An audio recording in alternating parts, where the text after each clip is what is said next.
கர்த்தருடைய நாமம் மகிமைப்படுவதாக.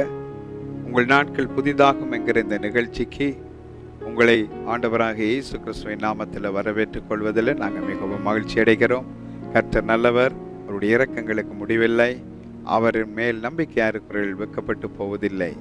ஆதலால் இந்த நிகழ்ச்சியில் உங்களுக்கு ஒரு அற்புதத்தை அவர் செய்வார் என்று நாங்கள் விசுவாசிக்கிறோம். நீங்களும் விசுவாசிங்க. உங்களுக்காக ஒரு வேத வசனத்தை வாசித்து உங்களுக்காக நான் ஜெபிக்க விரும்புகிறேன். மாற்கு எழுதின சுவிசேஷம் 11வது அதிகாரம் 2வது வசனம்.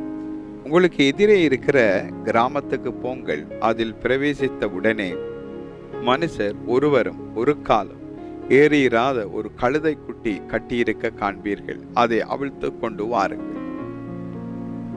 உங்களுக்கு எதிரே இருக்கிற கிராமத்துக்கு போங்கள் என்று சொல்லி ஆண்டவராகிய இயேசு கிறிஸ்து தன்னுடைய சீடர்களுக்கு சொல்லுகிறதை பார்க்கிறோம். அங்கே போகும்போது மனுஷரில ஒருவரும் ஒரு காலமும் ஏறாத, பிரயாணம் செய்யாத ஒரு கழுதை குட்டி கட்டியிருக்க காண்பீர்கள், அதை அவிழ்த்து கொண்டு வாருங்கள், அது எனக்கு வேண்டும் என்று சொல்லி ஆண்டவர் சொல்லுகிறதை பார்க்கிறோம்.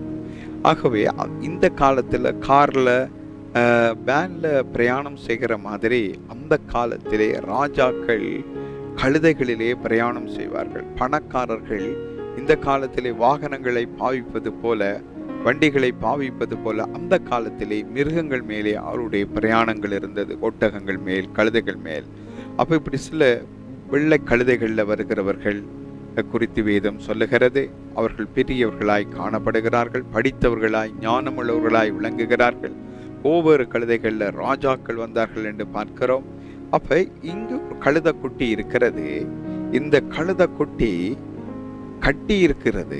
இந்த கழுதை குட்டியை மனுஷருல ஒருவனும் ஒரு காலம் ஏறி இருக்கவில்லை. யாரையும் இந்த கழுதை குட்டி சுமந்ததில்லை.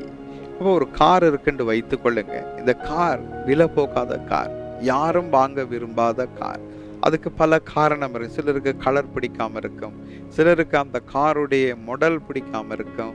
ஒவ்வொருத்தருக்கும் ஒவ்வொரு இன்ட்ரெஸ்டிங் இருக்கிறது. ஆனால் அந்நாட்களில் இஸ்ரேல்ல வாழ்ந்த அந்த மக்கள்ல யாருக்குமே பிடிக்காத ஒரு கழுதை குட்டி அந்த குட்டி தான். அது கட்டியே இருக்கிறது. மற்ற கழுதை குட்டிகளை பார்க்கும்போது அவைகளை பிறர் வாங்கி அல்லது பிறர் வைத்து கொண்டு அவைகளிலே ஏறி பிரயாணம் செய்கிறது இந்த கழுதை குட்டி பார்க்கிறது. ஆனா தன்னை யாரும் வாங்குவதில்லை. பிறந்த நாள் முடிந்து ஒரு கொஞ்ச நாள்ல கட்டப்பட்டேன், தொடர்ந்து கட்டியே வைத்திருக்கிறார். வெளியில போக முடியாது, மற்றவர்களை சுமக்க முடியாது என்று வருத்தத்தோடு இந்த கழுதை குட்டி இருக்கிறது. இதே போல மனிதனுடைய வாழ்க்கை ஒரு பிரயோசனம் இல்லாத ஒரு வாழ்க்கை, யாரையும் சுமக்க முடியாத ஒரு வாழ்க்கை, யாருக்கும் ஆசீர்வாதமாய் இருக்க முடியாத வாழ்க்கை. மனுஷர்ல ஒருவனும் ஒரு காலம் ஏறிடாத கழுதைக்குட்டி போல மனிதர்களை யாரும் ஒருவரும் உங்களை விரும்பாம புறக்கணித்த ஒரு கழுதைக்குட்டியை போல நீங்க காணப்படலாம். உதாரணமா வீடுகளில் வார்த்தைகளை கூட சொல்லுவார்கள். கோபம் வரும்போது, திட்டும் போது அவங்க சொல்லுவாங்க கழுதை என்று சொல்லுவார்கள். அந்த கழுதையை விட, அந்த கழுதை என்று ஒரு மனிதனுக்கு ஒரு கோபத்தில் ஒரு வார்த்தையை பாவித்து விடுவார்கள். ஆனா இந்த இடத்துல சொல்லப்படுற கழுதைக்குட்டி அதையும் விட மோசமான நிலையில இருக்கிறது. இந்த கழுதைக்குட்டியை யாரும் வாங்குவார் இல்லை, யாரும் விரும்புவார் இல்லை, யாரும் நேசிப்பார் இல்லை. அதே போல கூட வாழ்க்கைய நாள்ல இருக்கலாம். உங்களை யாரும் நேசிக்காம இருக்கலாம். உங்களோட கூட இருக்கிறவங்களை எல்லாம் மற்றவங்க பாவிக்கவும் பயன்படுத்தவும் அதுல மகிழ்ந்து கலிகுறவும் இருக்கலாம். உங்களோட வாழ்க்கை மட்டும் கட்டப்பட்ட ஒரு கழுதைக்குட்டியை போல இருக்கலாம். அவிழ்க்கப்படாத ஒரு கழுதைக்குட்டி எப்படி கட்டப்பட்ட நிலையில கவலையோடு இருக்குமோ, உங்களோட வாழ்க்கை கட்டப்பட்ட ஒரு அடிமைக்குள் அடிமையா போல, ஒரு வெளி உலகம் தெரியாதது போல, ஒரு சிறுமப்படுத்தப்பட்டது போல, கொடுமைப்படுத்தப்பட்டது போல உங்களோட வாழ்க்கை இருக்கும். உங்களுடைய கணவன் உங்களை கொடுமைப்படுத்தக்கூடும், மற்றவர்கள் உங்களை கொடுமைப்படுத்தக்கூடும். உங்களுடைய மாமியார் உங்களை கொடுமைப்படுத்தலாம், மற்றவர்கள் கொடுமைப்படுத்தலாம், பிறர் கொடுமைப்படுத்தலாம், உங்களுடைய சகோதரங்கள் கொடுமைப்படுத்தலாம், உங்களுடைய வேலை செய்கிற இடத்துல கொடுமைப்படுத்தலாம். மற்றவர்களுக்கெல்லாம் பதவி உயர்வு கிடைக்கும், உங்களுக்கு கிடைக்காது. இப்படியாய் அந்த கழுதைக்குட்டி கட்டி இருந்தது போல யாருக்கும் பிரயோஜனம் இல்லாமல் ஒருவரும் ஒரு காலம் ஏறி இராத கழுதைக்குட்டியை போல உங்களுடைய நாள் உங்களோட வாழ்க்கை இருக்கலாம். உங்களோட வாழ்க்கை யாருக்கும் பிரயோஜனம் இல்லாத இருக்கலாம். உங்களுக்கே அது உங்களுக்கு நீங்களே பாரமா இருக்கலாம். உங்களோட பார்வைக்கு நீங்க ஒரு ஆகாத ஒரு ஆளை போல் உங்களுக்கு தோன்றலாம். ஏனென்றால் உங்களோட வாழ்க்கை உங்களுக்கு ஒரு வெறுப்பு வரலாம். அப்படித்தான் அந்த கழுதைக்குட்டி கட்டி இருந்ததாய் வேதம் சொல்லுகிறது. எல்லா கழுதைக்குட்டிகளும் வில்பட்டாயிற்று, அல்லது அவங்களோட கழுதைக்குட்டிகள் அவர்களே சொந்த வீட்டுக்காரர்களை எடுத்து பாவிக்க ஆரம்பித்து விட்டார்கள். இந்த கழுதைக்குட்டியோ யாரும் வாங்குவாரில்லை, விருப்பமில்லை. ஏன்? அதனுடைய கலர் சரியில்லையோ, அல்லது அதனுடைய முகம் வடிவில்லையோ, அல்லது ஏதோ ஒரு காரியத்தின் நிமித்தம் அது ஒதுக்கப்பட்டு இருந்தது.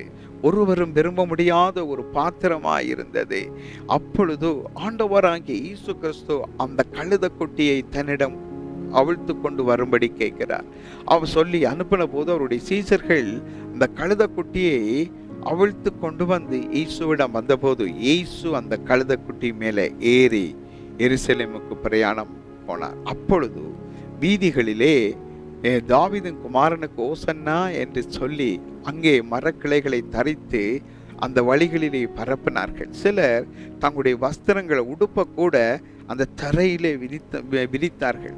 இயேசுவின் கால்கள் அந்த மரக்கிளைகளின் மேலேயோ அந்த வஸ்திரங்கள் மேலேயோ படவில்லை. இந்த கழுது யாரும் ஏறாத கழுதைக்குட்டியினுடைய கால்களே அந்த வஸ்திரங்கள் மேலே பட்டு நடந்து போனது.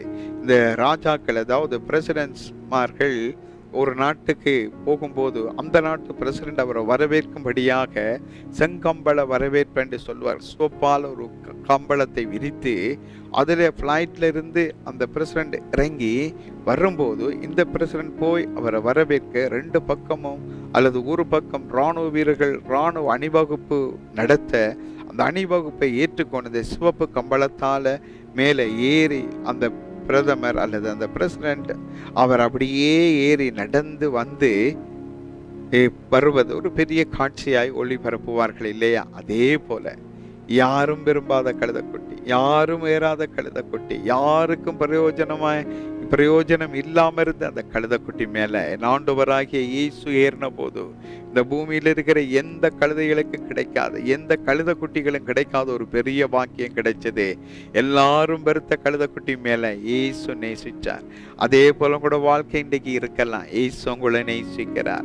இயேசு அந்த கழுதைக்குட்டிக்கு மேல ஏறின போது மனிதன் தான் வைத்திருந்த வஸ்திரத்தை கூட தரையில விரித்தான், கழுதைக்குட்டி நடக்க வேண்டும் என்று. அதே போல ஆண்டவராகிய இயேசு கிறிஸ்து ஒரு செங்கம்பள வரவேற்பில் ஒரு ராஜா வருவது போல, ஒரு பிரதமர் நடந்து வருவது போல உங்களோட வாழ்க்கை இன்றைய நாளில் மேன்மைப்படுத்த விரும்புகிறார். உங்களோட வாழ்க்கையை உயர்த்த விரும்புகிறார்.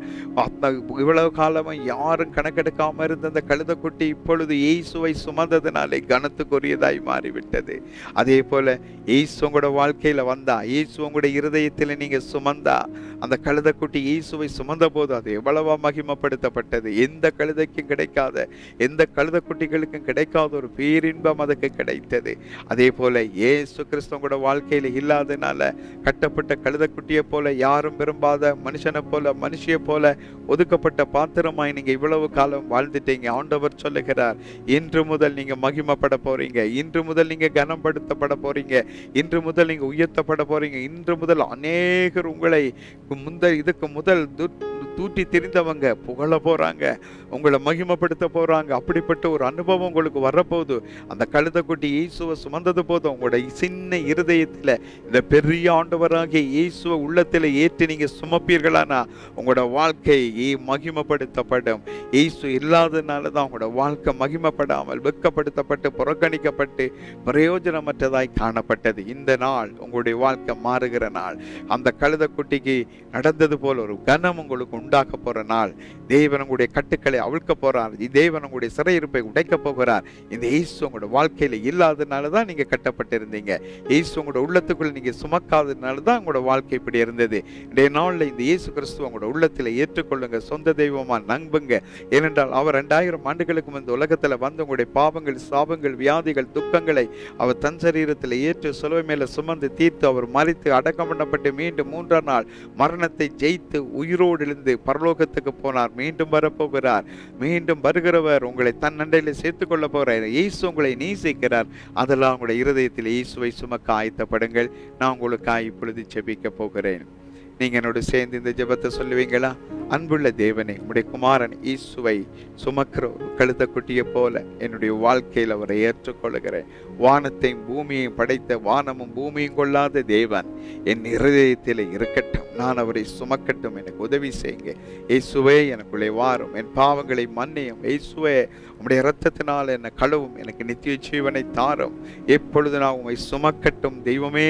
இயேசு தெய்வமே, நான் உம்மை சுமக்கிற ஒரு பிள்ளையாய் என்னை மாற்றும். இதுவரையும் கட்டப்பட்டது போல யாருக்கும் பிரயோஜனப்படாத ஒரு பாத்திரமா நான் இருந்த ஆண்டவரே, இன்று முதல் நீர் எனக்குள்ள வந்ததுனால் என் வாழ்க்கை மாற போகிறதற்காய் நன்றி. இனிமேல் ராஜாக்களை சுமக்கிற ஒரு ஆளாய் என்னை மாற்ற போறீங்க, அதற்காய் நன்றி. ராஜாக்கள் என்னை தேடி வர போறதற்காய் நன்றி. என் வாழ்க்கையை உயர்த்துறதுக்காய் நன்றி இயேசுவே. நீங்க அப்படி செய்ததுக்காய் நன்றி இயேசுவின் நாமத்தில் பிதாவே, ஆமேன். இப்பொழுது நான் உங்களுக்காய் ஜெபம் பண்ணுகிறேன். அன்புள்ள பிதாவே, உம்முடைய குமாரனை இயேசுவின் நாமத்தில் ஜெபிக்கிறேன். இந்த செய்தியை கேட்ட பிள்ளைகளுக்குள்ள இயேசுவை நீங்க பிரவேசிங்க. அவங்களோட வாழ்க்கையை ஆண்டவரே, கட்டப்பட்டிருக்கிற வாழ்க்கையை, யாரும் விரும்பாத அவருடைய வாழ்க்கையை, யாருக்கும் வெறுப்பா இருக்கிற அவங்களோட வாழ்க்கையை இயேசுவே நீங்க அவங்களோட வாழ்க்கைக்குள்ள பிள்ளைகள் பிரவேசித்ததினால் அவருடைய வாழ்க்கையை ஆசீர்வாதமாக்கி ராஜாக்கள் அவர்களை தேடி வரத்தக்கதா அவங்களோட வாழ்க்கையை உயர்த்தி ஆசீர்வதிங்க. அவருடைய எல்லா கட்டுக்களையும் அறுக்கிறேன் இயேசுவின் நாமத்தில். அவர்களை விடுதலையாக்கிறேன் இயேசுவின் நாமத்தில். இயேசு அவர்களை வாழ வைக்கும்படியாய் ஜெபிக்கிறேன் இயேசுவின் நாமத்தில். ஜெபம் கேளும் பிதாவே, ஆமேன், ஆமேன். ஆம் பிரியமானவர்களே, யாரும் விரும்பாத உங்களை ராஜாக்கள் தேடி வரத்தக்கதா இயேசு உங்களை உயர்த்த போகிறார். விசுவாசியுங்கள். ஆமேன்.